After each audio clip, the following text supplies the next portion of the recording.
sadəcə olaraq bəziləri Təbrizdə olan hakim elitanın devrilməsini, hakim elitanın taxtdan endirilməsini və təqib edilməsini Sünni qətliamı kimi təqdim eləyir.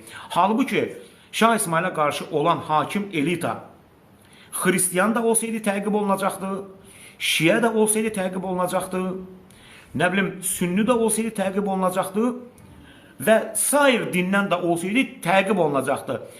Təbrizdə müəyyən bir kütlənin təqib olunması onların dini etiqadına görə deyildi. Onların Ağqonunlu hakimiyyətinin tərəfdarı olduğuna görə idi. Və salam. Yəni buna don geyindirmək lazım deyil.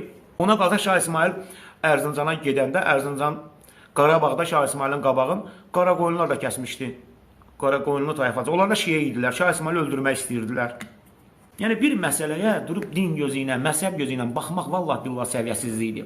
Dediyimiz kimi gedin Şah İsmailin döyüşlərinin xronologiyasına baxın. Şah İsmailin döyüşlərinin çoxu Şiələrlə olub. Şiə hakimlər çoxsu yekəbaşlıq eləyib, Şah İsmailə tabi olmayıblar.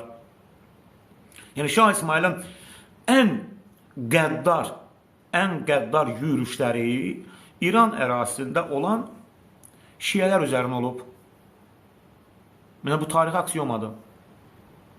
Müşəşşə tayfası olub. Gedin maraqlanın, müşəşşə tayfası olub.